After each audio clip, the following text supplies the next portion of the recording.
First பார்க்கறது இயல் 1ல இருக்கிற மொழித்திறன் பயிற்சி பத்தி பார்க்க போறோம். இயல் 1ல என்னென்ன மொழித்திறன் பயிற்சி இருக்குதுன்னு பார்ப்போம். சரியா? ஃபர்ஸ்ட் ஒன் பாரு. தேன், நூல், பை, மலர், வா இத்தனிமொழிகளுடன் சொற்களை சேர்த்து எழுதி தொடர் மொழிகள் ஆகுங்க. இது வந்து தனிமொழி. தனிமொழி என்ன சொல்லியிருக்கோம்? ஒரு சொல் தனித்து நின்று ஒரு பொருளை உணர்த்தினால் அதுக்கு என்ன தனிமொழி.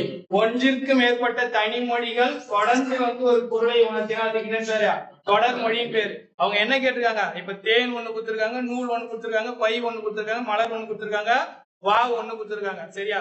அப்ப இது எல்லாமே என்ன மொழி? தனிமொழி. இந்த தனிமொழி அவங்க என்ன மாற்ற சொல்லிருக்காங்க? தொடர் மொழியாக மாற்ற சொல்லிருக்காங்க. தொடர் மொழி 2 சென்டென்ஸ் இருந்தா கூட முடிச்சிடலாம். தேன், தேன் என்னது? மருந்து பொருளாக பயன்படுகிறது.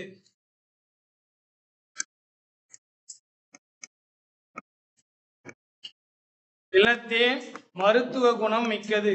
ஒரு தொடரா எழுதணும். நீ எது எழுதினாலும் சரிதான், எழுத்துப்பிழை இல்லாமல் எழுதணும். தேன் மருத்துவ குணம் மிக்கது. அப்ப மருத்துவ குணம் அப்படிங்கும் போது இன்னும் வரக்கூடாது. சரியா? தேன் மருத்துவ குணம் மிக்கது. நூல், நூல் படிக்கலாம். எளிமையா முடியுது. என்ன படிக்கலாம்? நூல் படிக்கலாம். நம்ம சட்டையில தைக்கிற நூலுக்கு தான் வரும், படிக்கிற நூலுக்கு தான் வரும். சரியா? நூல் படிக்கலாம். எழுத்து பிழை இல்லாம சின்னதா எழுதினா மார்க் தர மாட்டாங்களா சார்? எல்லாம் கிடையாது. உனக்கு அது பொருள் புரிஞ்சுன்னு எழுதினா ஓகேதான். சரியா? அதுக்கு அடுத்தது பை. பையில் புத்தகம் இருந்தது. பணத்துக்கே போ, படிக்கிறதுக்கெல்லாம் போயிடாது. பையில் புத்தகம் இருந்தது.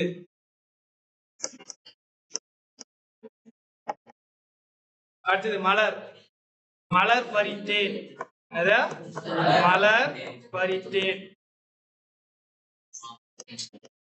இல்லைன்னா தூய தமிழ் எழுத்தா கொய்தேன் அப்படின்னு எழுதலாம். மலர் கொய்தேன் தூய தமிழ். சரியா? இல்ல இப்ப நம்ம பேசுற போல மலர் பறித்தேன் கூட எழுதலாம். அடுத்தது வா. இங்கே வா.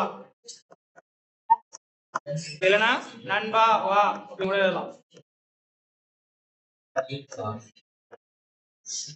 சரியா? இது ஃபர்ஸ்ட் மொழித்திறன் பயிற்சி இருக்கிறது. இரண்டாவது வினை அடியை விகுதிகளுடன் இணைத்து தொழிற்பெயர்களை உருவாக்குங்க. அதுக்கு எடுத்துக்காட்டா அவங்களே புத்தகத்துல கொடுத்துருக்காங்க. கான் என்கின்றது வினையடி. இது வினையடின்னு சொல்லலாம், இல்லைன்னா வேர்ச்சொல் சொல்லலாம், இல்லைன்னா பகுதின்னு சொல்லலாம். தமிழ்ல வந்து வேர்ச்சொற்கள் அதிகம், விகுதி வினையடிகள் அதிகம். அப்ப இந்த கான் என்கின்ற சொல்ல வச்சு அவங்க என்ன உருவாக்கியிருக்காங்க? தொழிற்பெயரா மாத்திருக்காங்க. காட்சி, காணுதல், காணல், காணாமை. இது எப்படி சார் நம்ம தொழிற்பெயர் சொல்றோம் அப்படின்னா, இது எல்லாமே தொழிற்பெயர் விகுதிகள். சி என்பது தொழிற்பெயர் விகுதி, தல் என்பது தொழிற்பெயர் விகுதி, அல் என்பது தொழிற்பெயர் விகுதி, மை என்பது தொழிற்பெயர் விகுதி. ஒரு வினையடியானது தொழிற்பெயருடைய விகுதிகளை பெற்று வந்தால் அதுக்கு என்ன பேரு?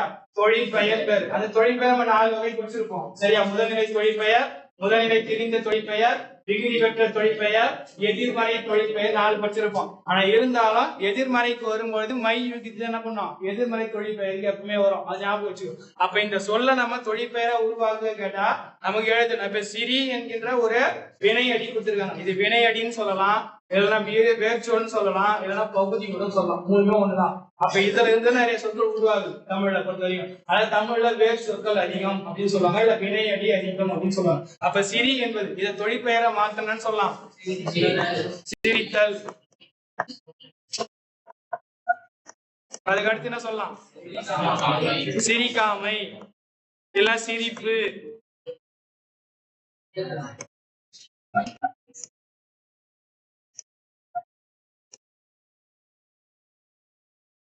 சரியா?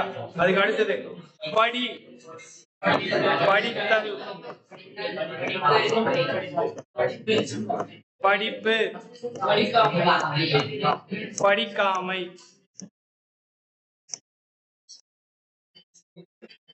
அது தடு, தடுத்தல், தடுப்பு, தடுக்காமை. ஏன்னா இந்த பூ என்பது என்னது? தொழிற்பெயர் விகுதிதான். சரியா? அல், தல், அம், வை, சி, பூ. இது வந்து எல்லாமே தொழிற்பெயர் தான். சரியா? அது ஞாபகம் வச்சு. ஓகேவா? அதுக்கு அடுத்தது வினைமுற்றுகளை தனியே எடுத்தெழுதி தொழிற்பெயர்களாக மாற்றுக. ஒரு பேராகிராஃப் வந்து கொடுத்திருப்பாங்க, சரியா? அப்ப அந்த பேராகிராஃப்ல எதுலாம் வினைமுற்று? வினைமுற்று என்னன்னா எங்க புள்ளி வெற்று வருகிறதோ அதுக்கு என்ன பேரு? வினைமுற்றுன்னு பேரு. அந்த வினைமுற்று சொற்களை நம்ம என்னவா மாத்தலாம்? தொழிற்பெயராக மாற்றுதல் வேண்டும். இப்ப அழைக்கும் எப்படி மாறும்? தொழிற்பெயரா அழைத்தல் அப்படின்னு மாறும். பார்ப்பேன் எப்படி மாறும்? பார்த்தல். ஏறுவேன் என்னன்னு மாறும்? ஏறுதல். அடுத்தது எய்தும் என்னன்னு மாறும்? எய்தல். எய்தல் முன்னாடி இத்தெல்லாம் போட்டுறாது, இத்தெல்லாம் வராது, சரியா? அமர்வேன் அமர்தல்.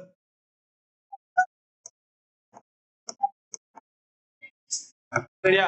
என்ன வினா கேட்டிருக்காங்களோ அந்த வினாக்கு ஏற்ற மாதிரி என்ன பண்ணோம்? விடை எழுதணும். அதுக்கு அடுத்தது தொழிற்பெயர்களை வகைப்படுத்துக. இதுல என்னென்ன தொழிற்பெயர் இருக்கு? இப்ப கட்டு என்பது என்ன தொழிற்பெயர்? முதல்நிலை தொழிற்பெயர். நிறைய பேர் முதல்நிலை வந்து தன்னகரனா போடுவோம், தன்னகரனா வராது, ஞாபகம் வச்சுக்கோ. ரன்னகரனா தான் வரணும். முதல்நிலை தொழிற்பெயர்.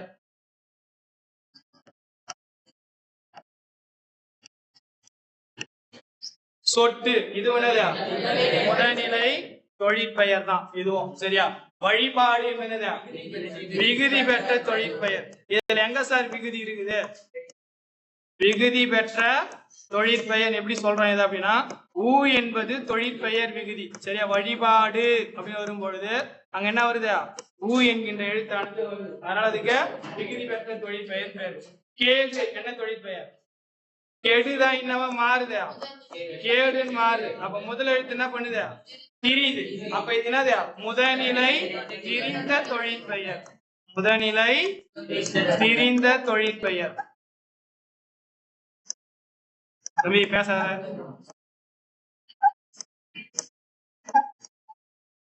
நீ பேசுறது எல்லாமே கேட்கும். முதல்நிலை திரிந்த தொழிற்பெயர். அடுத்தது பாடுதல். தல் என்பது என்னது?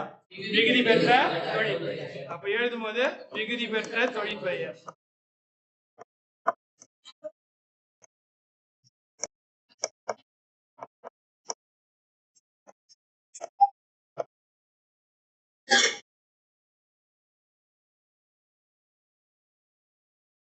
சரியா? அதுக்கு அடுத்த வேணா பாருங்க, பிழைகளை திருத்தி எழுதுக. இப்ப எக்ஸாம் நம்ம எழுதும் பொழுது பிழைகளை திருத்தி எழுதுனா அந்த பாடல்லாம் எழுதும் போது நீ என்ன பண்ணிடலாம்? எழுதும் போது மாத்தி எழுதிட்டு கீழே என்ன பண்ணலாம்? அண்டர்லைன் பண்ணி காமிக்கணும். நம்ம இங்க அடிச்சு எழுதுற மாதிரி எழுதக்கூடாது, சரியா? இப்ப எழுதும் போதே நீ ஆன்சர் ஷீட் எழுதுனா தேனிலே, அப்ப இங்க என்ன வரணும்? ரன்னகரனா வரணும். தேனிலே ஊரிய, இதுக்கு பேர என்ன பண்ணணும்? ரன்னகரனா. இது போல அடிச்சு எழுதக்கூடாது. நீ எழுதும் போது எக்ஸாம்ல எழுதும் போது மாத்தி எழுதிட்டு என்ன பண்ணணும்? அதுக்கு நேரா இந்த எழுத்து நான் மாத்தி அண்டர்லைன் பண்ணி காமிக்கணும். கூறிய செந்தமிழின் சுவை தேரும் சிலப்பதிகாரம் அதை ஊனிலே கரெக்டா தான் இருக்குது. இங்க 3 சீனா போடுது, ஏன்னா எதுகை மோனிதான் உனக்கு கணக்கு. இங்க 2 சீனானா இங்க 2 சீனா ஒரு ஞாபகம் வச்சுக்கோ. எம்முயிர் உள்ளளவும் இது என்ன பண்ணோம்? சேஞ்ச் ஆகும். உள்ளளவும் நிதம் ஓதி உணர்ந்தின் இன்புருவோமே. இது வந்து கவிமணி தேசிய விநாயகர் பாடுது, சரியா? அப்ப இந்த எழுத்துக்கள் மட்டும் தான் பண்ண போறா, சேஞ்ச் பண்ண போறா. இங்க தேர்வு மாறுமா? மாறாதா? மாறும். சொல்லல, அமைதியா உட்காந்துருங்க. சொன்னாதான் சொல்லு, சரியா? இதானே, இதுதான் பிழைகளை திருத்தி எழுது. இதுதான் வந்து மயமொழி பிழைன்னு சொல்லுவாங்க, இல்ல சந்தி பிழைன்னு சொல்லுவாங்க. சந்தி பிழையில எழுத்துக்கள் போட்டு லெக்கியத்துக்கு போடும், ஒரு டைம் பண்ண மாட்டோம். 11th 12th கண்டிப்பா உண்டு. ஒரு 1 மார்க் சொன்னாங்க சந்தி பிழை இட்டும் நீக்கியும் எழுதுக. இங்க பிழைகளை திருத்தி எழுதுன்னு கொடுப்பாங்க, சரியா? அதுக்கு தெளிவா பார்த்துக்கணும். அதுக்கு அடுத்தது கீழ்காணும் கூட்ட பெயர்களை கண்டுபிடித்து எழுதுக. இதெல்லாம் நான் ஆன்சர் கொடுக்கல. அங்க நம்ம புக்ல என்ன கொடுத்திருப்பாங்க? குவியல், குலை, மந்தை, அதுனது கட்டு அப்படி கொடுத்திருப்பாங்க. இங்க எதுவுமே கொடுக்கல. இது வரைக்கும் அதிகபட்சமா எங்க கேட்டிருக்காங்க அப்படின்னா, காது கேளாத மாணவர்களுக்கு மட்டும்தான் இதை கேட்டிருக்காங்க, சரியா? அவனுக்கு கலைச்சொல் கொடுத்துட்டு கலைச்சொல் கீழே குறிப்புன்னு கொடுத்து செவி மாற்று திறனாளிகளுக்கான மாற்று வினான்னு சொல்லிட்டு கொடுப்பாங்க. அப்ப போய் இதை எழுதக்கூடாது. அப்ப எது மட்டும் நீ எழுதலாம்? அந்த கலைச்சொல் தான் எழுதலாம், இல்ல அதுக்குள்ள வேற கொஸ்டின் எழுதலாம். ஆனா அங்க போய் என்ன பண்றது? இதை எழுதக்கூடாது. எல்லாம் நல்லா ஞாபகம் வச்சுக்க. செவி மாற்று திறனாளிகளுக்கான வினா 2 இடத்துல வரும். ஒன்னு டிரான்ஸ்லேஷன் கீழே இருக்கும், இன்னொன்னு கலைச்சொல் கீழே இருக்கும். அந்த 2 கொஸ்டின் நீ யாருமே எழுதக்கூடாது, ஞாபகம் வச்சுக்க. எழுதினாலும் மாற்ற மாட்டாங்க, சரியா? ஞாபகம் வச்சுக்க. அப்ப கல் கூட எது சேர்றோம்? குவியல் சேர்த்து என்ன வரும்?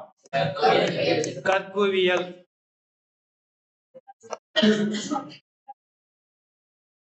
பழத்துக்கு என்ன வரும்? கொலை. சேர்த்து என்ன வரும்? பழக்குலை. புல்லுக்கு என்ன வரும்? கட்டு. சேர்த்து எழுதும்போது பொற்கட்டுன்னு வரும். இல்லு என்னவா மாறிடும்? நகரமா மாறிடும். அப்ப புற்கட்டு இக்கு போடக்கூடாது. சரியா? அடுத்தது ஆடுக்கு என்ன வரும்? மந்தை. சேர்த்து எழுதும்போது என்ன வரணும்?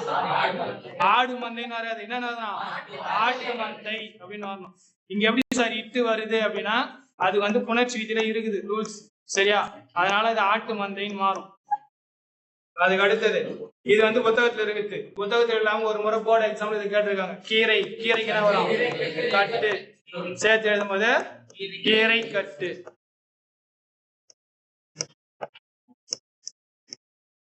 சரியா? அதுக்கு அடுத்தது வினைமுற்றை வினையால் அணியும் பெயராக மாற்றி எழுதுக. இப்ப முதல் வினா, கலையரங்கத்தில் எனக்காக காத்திருக்கிறார், அவரை அழைத்து வாருங்கள். இப்ப எது வினைமுற்று? இதுதான் வினைமுற்று. சரியா? இந்த வினைமுற்று அவங்க என்ன மாற்ற சொல்லிருக்காங்க? வினையால் அணியும் பெயராக மாற்ற சொல்லிருக்காங்க. அப்ப இங்க காத்திருக்கிறார் என்னன்னு மாறும்? காத்திருக்கிறவர் அப்படின்னு மாறும்.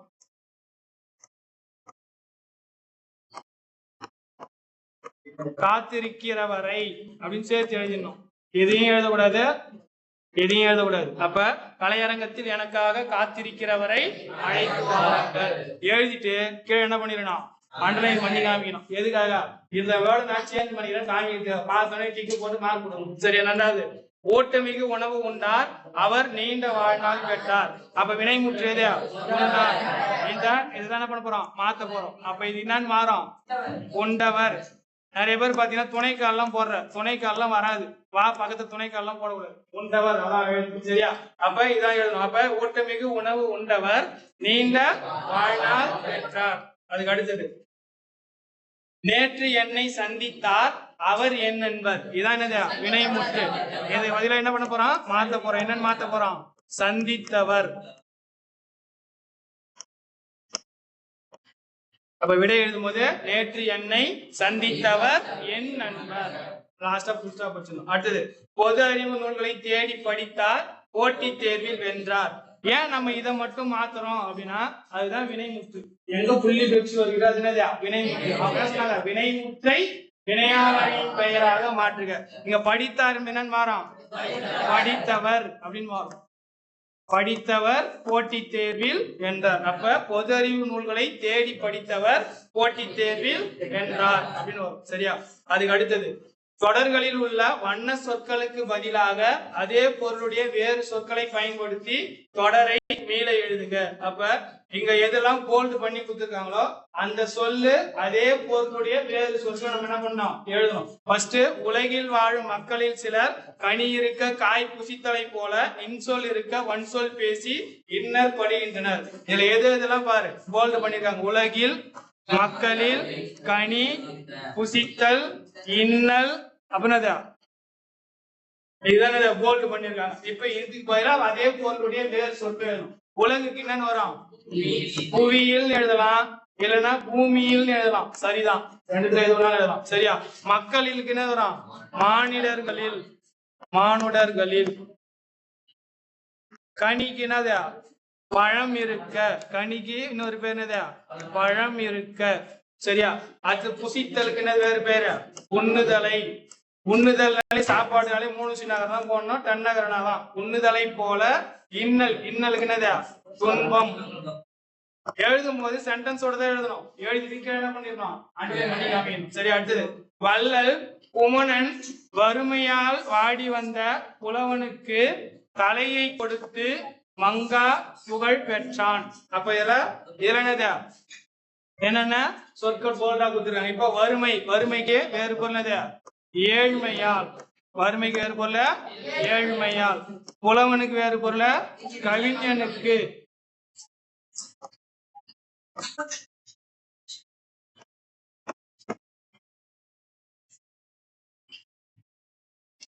கொடுத்துக்குன்னா வரும் ஈந்து. கொடுத்துக்குன்னா வரும் ஈந்து. புகழுக்குன்னா வரும் பெருமை. மங்கா பெருமை பெற்றான். பெருமைனாலும் புகழ்னாலும் ஒண்ணுதான். சரியா? அதுக்கு அடுத்தது நலனும் அவனது துணைவியும் இடது நாட்டுக்கு வந்ததை கண்டு அந்நாட்டு மக்கள் மழை முகில் போல மண்ணை போல களி கொண்டனர். இப்ப எங்கெல்லாம் கோடு போட்டுனா அதெல்லாம் போல்ட் பண்ணிருக்காங்க. இப்ப துணைவிக்கு வேறு பெயர் என்னது? மனைவி. கண்டிப்பா மனைவின்னு எழுதும் போது ரன்னகரனா தான் போடணும், தன்னகரனா போடக்கூடாது. ஏன்னா மனைனா வீடுன்னு அர்த்தம். மனைனது வீடு.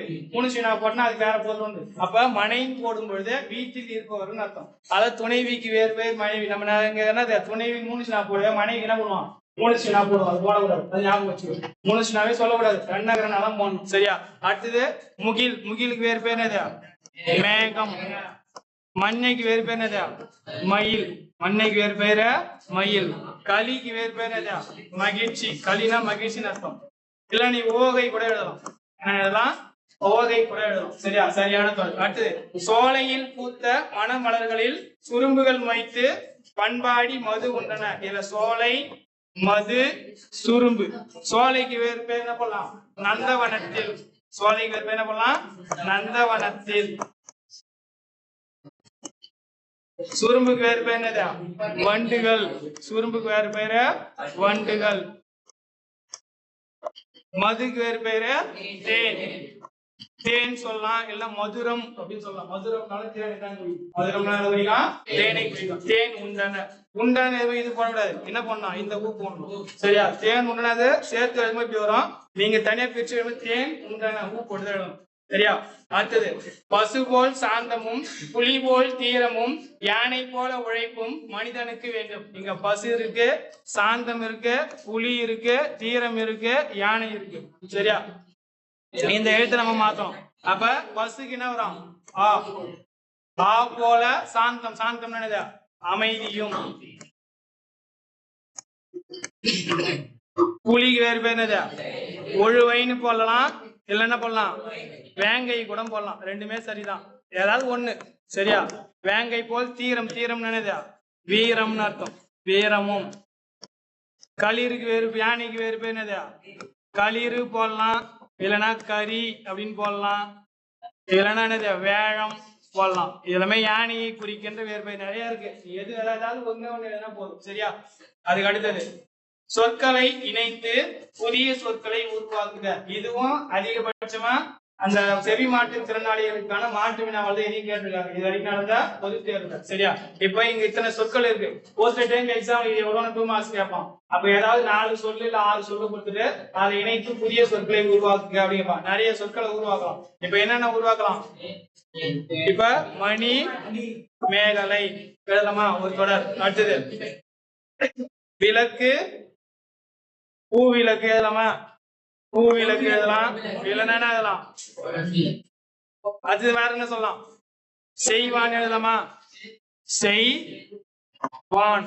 அடுத்தது தேன், மழை. அடுத்தது எழுதலாம் விண்மணியா?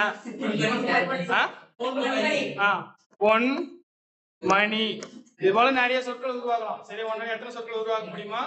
அவங்க எக்ஸாம்ல ஏதாவது 4 சொல் இல்ல 5 சொல் இல்ல 6 சொல் கொடுப்பாங்க. 6 சொல் கொடுத்தாலும் 3 சொல் உருவாக்க முடியும். இல்ல 4 சொல் 8 சொல் கொடுத்தாலும் 4 சொல் உருவாக்க முடியும். இல்ல ஏதாவது 2 சொல் என்ன பண்ணா கண்டுபிடிக்கிற மாதிரி கேட்பாங்க. அப்ப என்ன சொல் வேணாலும் கண்டுபிடிக்க முடியும். ஆனா நீ கண்டுபிடிக்கிற சொல் என்ன பண்ணா பொருள். அது ஞாபகம் வச்சுக்கோ. ஓகேவா? அதுக்கு அடுத்தது எண்ணு பெயரை கொண்டு தமிழ் எண்களில் எழுது. ஒவ்வொரு பொது தேர்வுலையும் தமிழ் இல்லாம வினாக்கள் கிடையாது. சரியா? இப்ப நாற்றிசையும் செல்லாத நாடு இல்லை. இப்ப நாற்றிசை சொல்லும் பொழுது 4. 4க்கு தமிழ் எண் சாவுக்கு மேல சின்னதா என்ன பண்ணா போடுவாங்க. அடுத்து 2வது எறும்பு தன் கையால் என்ஜான். அப்ப என்ஜான் என்னது? 8. 8க்கு தமிழ் என்னது? 5 சால்பு ஊன்றிய தூண். அப்ப இங்க என்ன கேட்டாங்க? 5. 5க்கு தமிழ் வந்து 4 2 சொல்லு குருதி. அப்ப 4 2. அப்ப இங்க என்ன பண்ணா 4, 2. 4க்கு வந்து சா, 2க்கு வந்து ஆணை 1000 அமரிடை வென்ற மாணவனுக்கு வகுப்பது பரணி. அப்ப 1000. 1000க்கு தமிழ் என்னது? கா போட்டு 3 0. சரியா? இது சரியா இருக்கும். போன முறை முதல் முறை கேட்டது ஓராண்டில் மொத்த மாதங்களின் எண்ணிக்கை டேஷ் அப்படின்னு கொடுத்துருக்கே 4 ஆப்ஷன் இருக்கும். 1 மார்க்ஸ் கேட்டாங்க. அப்போ ஒரு வருஷத்துக்கு மொத்த மாசம் எத்தனை? 12. அப்ப 12க்கு என்ன தமிழ் வேணும் அது எழுதணும். சரியா? அது போல உனக்கு வினாத்தாள் வரும். அதே போல நேற்று கூட நம்ம 2 மார்க்ஸ் பார்த்தோம். ஆளும் ஏழும் பல்லும் குருதி, நாலும் இரண்டும் சொல்லும் குருதி. அப்ப 4 2 தமிழ் கேட்கலாம். ஆளும் பேரும் சொல்லும்போது ஆளும் என்பது என்ன பேரு? மரத்தை குறிக்கும். 4 என்பது என்ன நூலை குறிக்கும்? நாலடியா. 2 என்பது குறிக்கும். அப்ப நூல் பேர் கேட்டா நூல் பேர் எழுதணும், மரம் பேர் கேட்டா மரம் பேர் எழுதணும். இது எல்லாமே இன்னொரு 2 மார்க்ஸ் நம்ம டெஸ்ட் எழுதிப்போம்.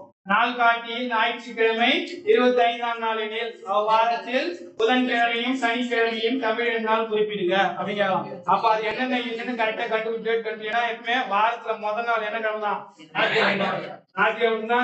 டே வந்து கவுண்டிங் ஆகும். சரியா? அதுக்கு ஏத்த மாதிரி என்ன டேட் வருது அதை போட்டு. அப்ப இது போல தமிழ் எண்கள்ல இருந்து உனக்கு 1 மதிப்பெண் நாட்கள் வரலாம், இல்ல 2 மதிப்பெண் நாட்கள்ல கேட்கறோம்னா பின்னாடி நமக்கு இருக்கும் தொகை சொல்லை பிரித்து எழுதி தமிழ் எண்ணூறு தருகிறது. அது கூட ஏதாவது 2 லைன் கொடுத்துட்டு அது நமக்கு 2 மதிப்பெண் நாட்கள்ல கேட்கலாம். சரியா? ஞாபகம் வச்சுக்கோ.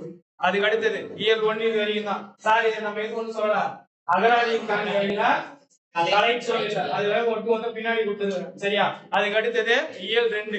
இயல் 2ல என்னென்ன கேட்டுருக்காங்கன்னு பார்க்கலாம். ஃபர்ஸ்ட் ஒன், வண்ண சொற்களின் தொகைகளை எழுதி அடையாளம் கண்டு தொடரில் அமைக்க. அப்ப தொகாநிலை தொடர் என்னென்ன தொகாநிலை தொடர் என்பார்? பழக பழக பாலும் புளிக்கும். பழக அடுக்கு தொடர்.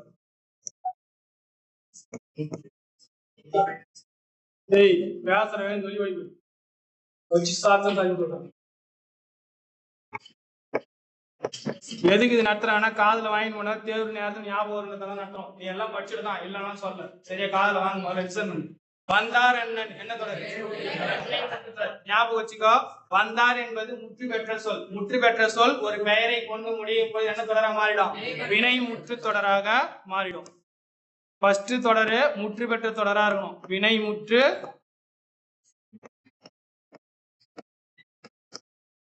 அதுக்கு அடுத்தது படித்த கஞ்சி. இது வந்து ஒரு எச்ச சொல். அது எதை கொண்டு முடியுது? பெயரை கொண்டு முடியுது. அப்போ ஒரு எச்சம் பெயரை கொண்டு முடிஞ்சால் அதுக்கு என்ன பேரு? பெயர் எச்ச தொடர். எழுதும் பொழுது பாரு, கண்ணால விஷுவலா பார்க்கும் போது மறக்காது. ஏன்னா நிறைய பேர் என்ன பண்றீங்க, பெயர் எச்சத்துக்கு இங்க ரே போடாம இங்க பக்கத்துல போடுற நிறைய தப்பு பண்ற. அதை கொஞ்சம் தெளிவா செக் பண்ணிக்கோ. சரியா? பாரு, கண்ணால பார்க்கும்போது மனசுல என்ன பண்ணும்? பதியும். நெக்ஸ்ட் அரிய கவிதைகளின் தொகுப்பு. கவிதைகளின் அப்படின்னு சொல்லும் பொழுது இன் என்பது என்னது? வேற்றுமை உரிமை. எத்தனை வேற்றுமை இருக்கு? 5ஆம் வேற்றுமை. சப்போஸ் எக்ஸாம் நேரத்துல ஞாபகம் வரல அப்படின்னா வேற்றுமை தொகாநிலை தொடர் 5 கண்டுபிடிக்க முடியலன்னா என்ன எழுதலாம்?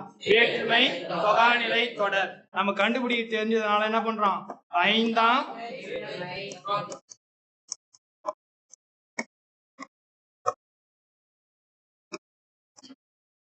வேற்றுமை தொகாநிலை தொடர். கண்டிப்பா வேற்றுமை தொகை போட்டாலும் தொகாநிலை கூட இத்து போடணும். ஞாபகம் வச்சு. எந்த தொகையா இருந்தாலும் கண்டிப்பா என்ன வரும்? இத்து வரும். அது ஞாபகம் வச்சு.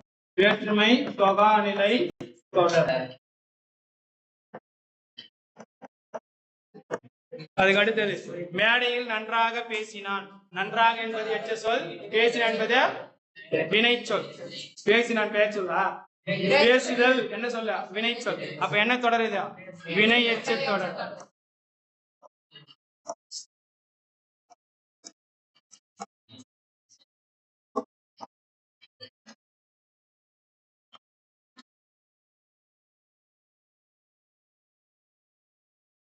சரியா? அதுக்கு அடுத்தது பாரு, இதுவும் தொடர் வகைகள் தான். பேராகிராஃபா கொடுத்திருப்பாங்க. அந்த பேராகிராஃப் இருந்து வண்ணமிட்ட சொற்களின் தொடர் வகைகளை எழுதுக அப்படின்னு கொடுப்பாங்க. இறங்கினார் முகமது என்ன தொடர்? வினை முற்று தொடர். ஏன்னா இறங்கினார் என்பது முற்று பெற்ற சொல். அதுக்கு அடுத்து எதை கொண்டு முடியுது? பெயரை கொண்டு முடியுது. அதனால அதுக்கு என்னன்னு பேரு? வினை முற்று தொடர்.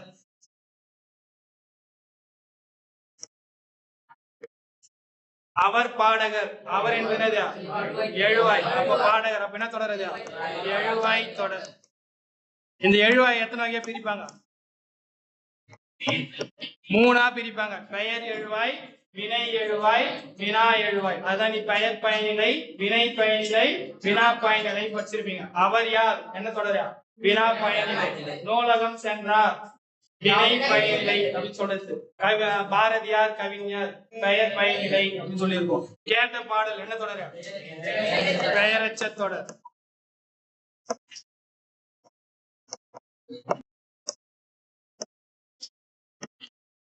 கேட்காத பாடல். கேட்காத என்பது என்னது? ஆப்போசிட் பொருளை உணர்த்தது. அப்ப எதிர்மறை பெயரச்ச தொடர். சரியா? அடுக்கடுக்காக அடுக்கு தொடர்.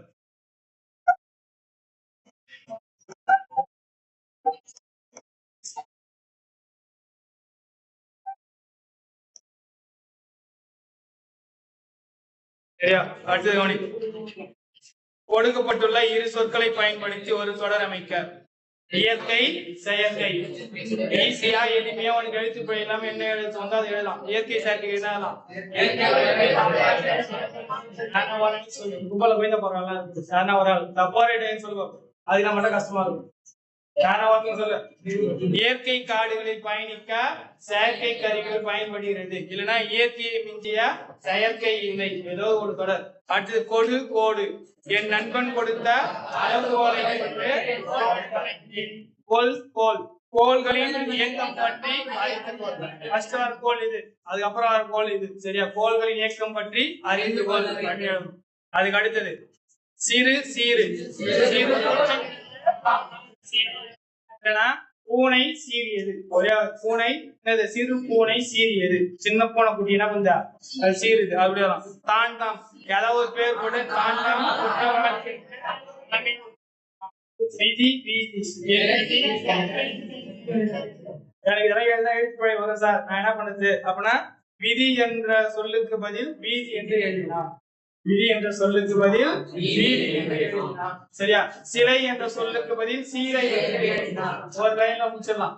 அது ஒண்ணுமே தெரியாதவன் எழுதுறதுக்காக சொல்லப்பட்டது. சரியா? அது மொத்தம் அந்த சொல்லுடைய பொருள் உனக்கு புரிந்தா போதும். ஏன்னா நீயே தேர்வு எழுதுன சிலை போறனா சீலை நேரம், சிலை சீலை நேரம், சிலை நேரம் மீனிங் தெரியணும். சிலைன்னா ஒரு சிற்பம், சீலைனா ஆடைன்னு அர்த்தம். சரி, அதுக்கு மீனிங் தெரிஞ்சதுனால போதுமானது. அதுக்கு அடுத்தது சொல்லை கண்டுபிடித்து புதிரை விடுவிக்க. இப்ப இதுக்கெல்லாம் நம்ம புத்தகத்துல விடை கொடுத்திருப்பாங்க. ஆனா பொது தேர்வு எழுதும்போது விடை கொடுத்தாலும் ஆச்சு, கொடுக்கலாம் ஆச்சு. சரியா? அப்ப நமக்கு சரியான ஆன்சர் எழுதிடணும். முதல் இரண்டை நீக்கினாலும் வாசனை தரும், நீக்காவிட்டாலும் வாசனை தரும். ஆன்சர் நறுமணம். நல்லா கேட்டுக்கோ. நறுமணத்துக்கு 3 சீனாதான் 3 பிளஸ் என்னது ரூ இந்த ரூ தான் 3 ஞாபகம் வச்சுக்கோ. அடுத்தது பழமைக்கு எதிரானது எழுதுகோலில் பயன்படுது. புதுமை.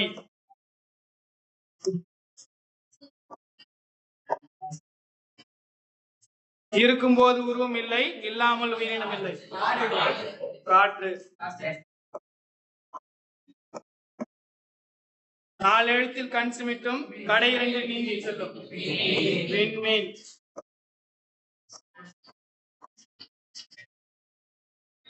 ஒரு எழுத்தில் சோலை, 2 எழுத்தில் வனம். காடு. இதுக்கு விடை கொடுத்தாலும் ஆச்சு, கொடுக்கறதாலும் எழுதணும். சரியா? அதனால தெரியாம என்ன பண்ணக்கூடாது, 2 மதிப்பெண் வரும்போது விட்டுறக்கூடாது. அதுக்கு அடுத்தது இதுக்கு ஆன்சர் சொல்லு. நம்மளால கத்திருந்தல நயமிற்கு தொடர்களை படித்து ஏற்ற தலைப்புகளை எடுத்து எழுதுக. சார் இங்க தலைப்பே புரியலையா சார்? எக்ஸாம்பிள் கொடுக்க மாட்டாங்க. எக்ஸாம்பிள் கொடுக்க மாட்டாங்க. இது எங்க வரும் அப்படின்னா இது வரைக்கும் எல்லா பொறுத்தவரைக்கும் வந்துருக்கு. 1 2 மதிப்பெண்ணாக்கள் வரும், இல்லைன்னா 1 மதிப்பெண்ணாக்களுக்கு நான் ஆப்ஷன் கொடுத்துருக்காங்க. 6 தலைப்பு, 6 வினாக்கள் உண்டு. கண்டிப்பா ஒவ்வொரு எக்ஸாம்பிள் என்ன பண்ணிருக்காங்க, மாத்தி கேட்டுருக்காங்க. நம்மளும் உனக்கு இது வரைக்கும் பள்ளியில வச்சு தேர்வு என்ன பண்ணிருக்கோம், இந்த வினாக்களை மாத்தி கேட்டிருக்கோம். சரியா? 2 மாசம் மட்டும் கேட்டதுல 1 மதிப்பெண்ணாக்கள் என்ன பண்ணிருப்பான், கண்டிப்பா கேட்டிருப்பான். சரியா? கொளுத்து மெயில் சட்டென தணிந்தது, வானம் இருண்டது, வாடி காற்று வீசியது. ஆன்சர் காற்றின் பாடல்.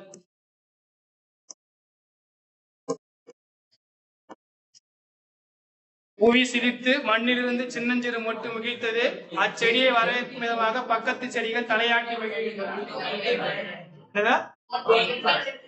மொட்டின் சரி ஆன்சரா?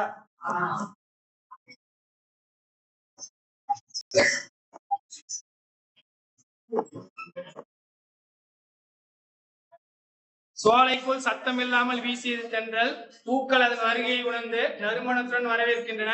பூவாசம் கலந்த தென்றலில் வண்டுகள் மிதந்து சென்று மலர்களில் அமர்கின்றன. மிதக்கும் வாசம்.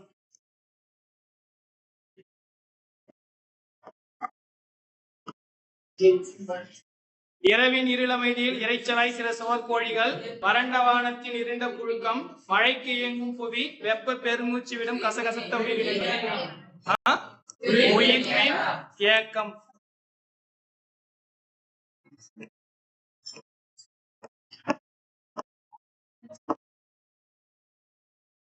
நின்றுவிட்ட மழை தரும் குளிர், சொட்டு சொட்டாக விளிம்புகளில் இருந்தும் மரங்களில் இருந்தும் விழும் மழை நீர், பட்டு சிலிர்க்கும் உயிரினம்.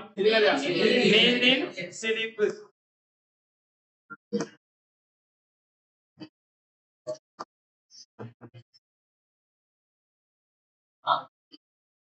குயில்களின் கோவலிசை, புள்ளினங்களின் மேய்ச்சலும் பாய்ச்சலும், இலைகளின் அசைவுகள், சூறை காற்றின் ஆலோலம், வனத்தின் நடனம்.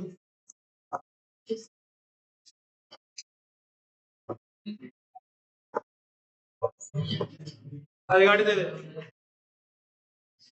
இதோட இயல் 2 முடிது. அதுக்கு அடுத்தது இயல் 3.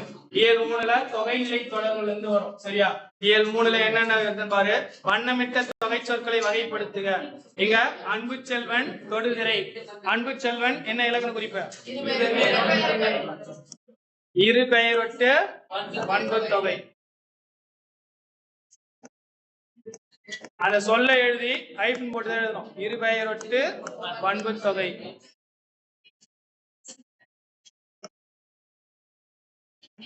தொடுதிரை என்ன இலக்கண குறிப்பு? வினை தொகை.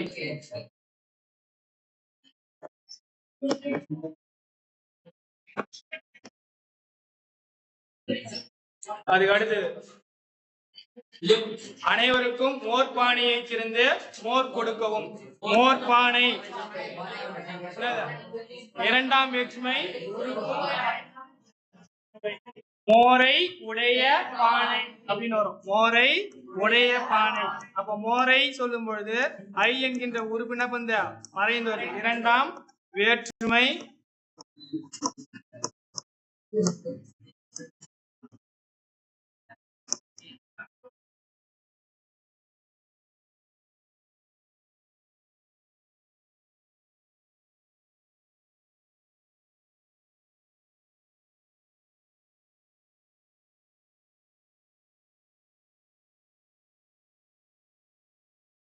மோர் கொடுக்கவும் என்ன இலக்கண குறிப்பு? மோரை கொடுக்கவும். அப்ப இரண்டாம் வேற்றுமை தொகை.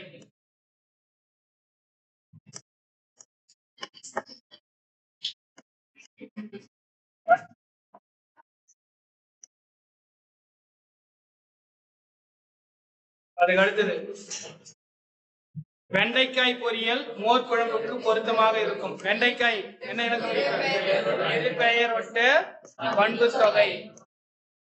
ஏன் வெண்டை என்பது சிறப்பு பெயர், காய் என்பது பொது பெயர். அப்ப சிறப்பு பெயர் ஃபர்ஸ்டும் காய் என்பது இரண்டாவது அந்த பொது பெயர் பின்னாடி வந்தா அதுக்கு என்னது? இரு பெயர் விட்டு பண்பு தொகை. மோர் குழம்புக்கு மூன்றாம் வேற்றுமை உருவும் பயனும் உடன்தொக்க தொகை. ஏன் மூன்றாம் வேற்றுமை உருவும் பயனும் உடன்தொக்கை தொகை சொல்றோம்? மோரால் ஆன மோரால் ஆள் என்கிற உருவால் என்ன பண்ணாங்க? மறைந்து வருது. ஆன என்கின்ற பயனும் மறைந்து வருது. அதனால மூன்றாம் வேற்றுமை உருவும் பயனும் உடன்தொக்க தொகை. அதுக்கு அடுத்தது தங்க மீன்கள் தண்ணீர் தொட்டியில் விளையாடுகின்றன. தங்க மீன்கள் என்ன இலக்கண குறிப்பு? ஓமை தொகை. தங்கம் போன்ற மீன்கள் அப்படின்னு அர்த்தம். தண்ணீர் தொட்டிக்கு என்னது?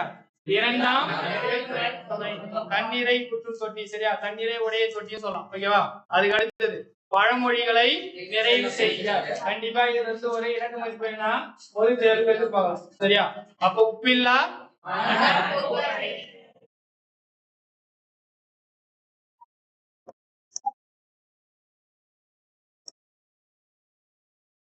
ஒரு பானை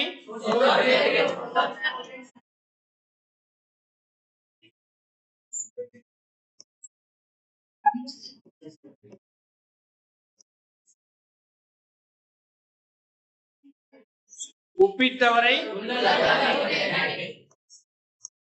எழுத்த பார்த்துக்கோ. என்னன்னு எழுத்து எழுதுறான்னு மாத்திக்கிட்டு எழுதுறாரு எக்ஸாம்ல.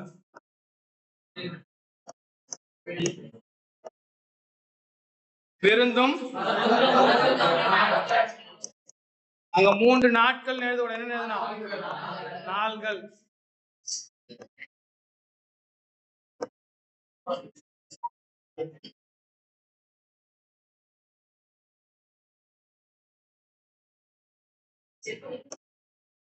அளவுக்கு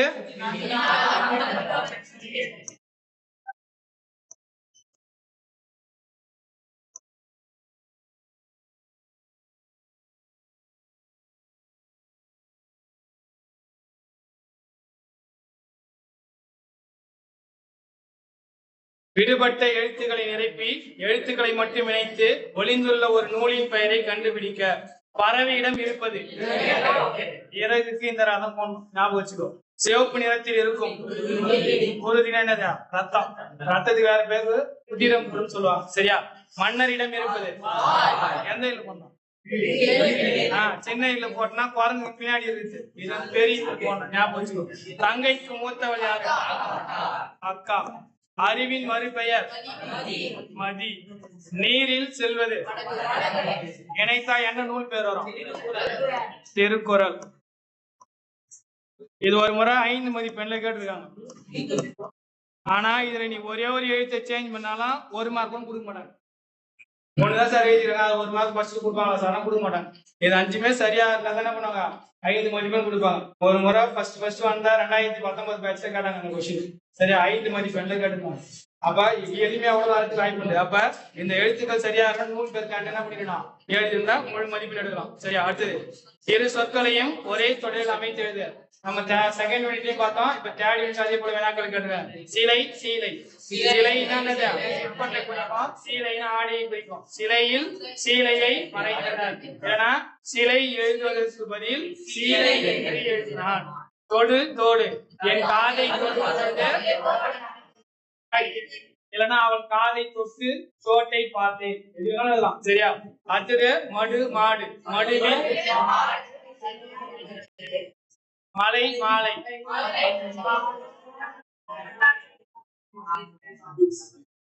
சரண் பயிர் சொல்லிருக்க. வலி வாலி.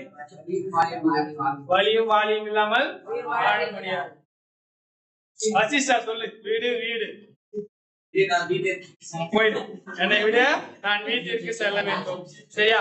இது வரைக்கும் இயல் 2 உயர் 3 மொழித்திறன் பயிற்சி. சரியா? அதுக்கு அடுத்தது இயல்